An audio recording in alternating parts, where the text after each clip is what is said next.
ထိုမိန်းကလေးသည်နိုင်ငံအတွင်းအကြော်ကြားဆုံးပကြီးဆရာဖြစ်သည်မူရင်းနှင့်အတူအပမိတူများကြားခြားနာချက်ကိုမည်သူမျှမပြောနိုင်ပေဖခင်ဖြစ်သူ၏စေကူတာမှုအတွက်ဝင်ငွေရှာရန်ပကြီးပြိုင်ပွဲတွင်ပါဝင်ခဲ့သည့်တိုးတိုင်သူမကွင်းသို့ရောက်သောအခါပြိုင်ပွဲအပြင်ဆင်ကိုပင်နားမလည်နိုင်ပေသူတငယ်ချင်းကဒီအကြောင်းအရာကိုအတူချုံရှင်းပြပြီးတဲ့နောက်မှာတော့ပကြီးကအပြည့်စုံကသူ့စိတ်ထဲမှာချက်ချင်းဖြစ်လာတယ်သူမသည်စာရွက်ပေါ်တွင်ပေါ့ပေါ့ပပရိုက်ချက်အနှဲငယ်ကိုသာပုံဆွဲသည်သူမဘေးနားရှိဝါရင်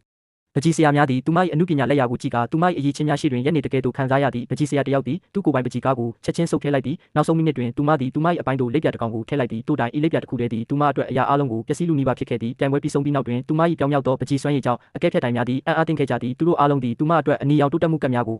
ကိုင်ဆောင်ထားကြသည်ထိုအချိန်တွင်မင်းသားသည်သူမ၏ပကြီးကားထဲတွင်လက်ပြကိုတွေးလိုက်ရသည်ပြင်းသည်ရခင်ကသူဝဲခဲ့သောအတုအပအမှုပညာလက်ရာတစ်ခုနှင့်ဆင်တူသည်ပကြီးဆရာအတုကိုပြိုင်ပွဲတွင်တက်ရောက်ခွင့်ပေးရန်ညှင်းဆိုခဲ့သည်သူဥဆောင်ပြီးနောက်အခြားတရားသူကြီးများကမိန်းကလေးကိုအရေးချင်းမပြည့်မီရန်ဆုံးဖြတ်ခဲ့ကြသည်ကောင်မလေးကရှုံးနိမ့်သွားဖို့ပြင်ဆင်နေချိန်မှာလက်ပြအစစ်နှစ်ကောင်ကပြန်ဆင်းလာပြီးသူမရဲ့ပကြီးကားပေါ်ကိုရောက်သွားတဲ့တခန်းလုံးတိတ်တိတ်ဆိတ်ဆိတ်ငြိမ်သက်သွားသည်ကိုမြင်လိုက်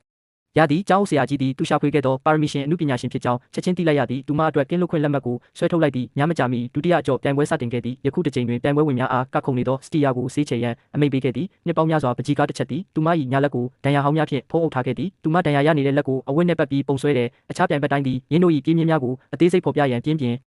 ထန်ထန်အာယုံစိုက်ခဲ့ကြသည်အချိန်ကုန်သွားသည်နှင့်တရားသူကြီးများသည်ဝင်ခွင့်တိုင်းကိုတစ်ခုပြီးတစ်ခုအဆင့်တက်မှတ်သည်ပြိုင်ပွဲဝင်တဦး၏အမှုပညာလက်ရာသည်ပန်းပွင့်များမှတဆင့်မြင့်ပြိုင်ခြင်းကိုပြသခဲ့သည်ပြင်း၏လက်ရာမြောက်သောစုပ်တံသည်တရားသူကြီးများထံမှချီးကျူးမှုရရှိခဲ့ပြီးထိုအကြော့အတွက်ထိပ်တန်းရမှတ်ကိုရယူခဲ့သည်ဒါပေမဲ့လူတွေကမိန်းကလေးရဲ့ပကြီးကားကိုလှည့်ကြည့်တဲ့အခါကင်းဘက်ပေါ်မှာမြင်းကိုလုံးဝမမြင်ရပါဘူးတစ်ဖြက်ဖြက်ခတ်နေသောလက်ပြလေးများသာလူအုပ်ကြီးရှုပ်ရှက်ခတ်နေသည်မင်း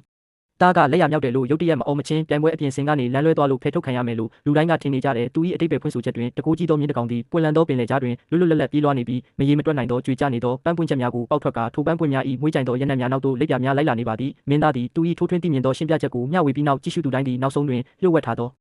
အတိတ်ပဲကိုနားလည်သွားကြသည်သူမ၏ပကြီးကားများကိုမျက်လုံးတစ်လုံးနဲ့ဖြင့်မြင်တွေ့ရန်ရည်ရွယ်ခြင်းမဟုတ်ဘဲနှလုံးသားနှင့်နှလုံးသားဖြင့်ခံစားရစေရန်ရည်ရွယ်ပါသည်နောက်ဆုံးတွင်မိန်းကလေးသည်ပြိုင်ပွဲတွင်ပထမနေရာကိုရရှိခဲ့သည့်တိုးတိုင်သူမသည်စုပေးပွဲပြီးတွင်စုငွေအလုံးကိုညှင်းပယ်ခဲ့သည်ရင်းအစားနာမကျန်းဖြစ်နေသောဖခင်ကိုကုသရန်ရှားပါတော်ဝင်ဆေးဖက်ဝင်ဆေးပြားကိုတောင်းဆိုခဲ့သည်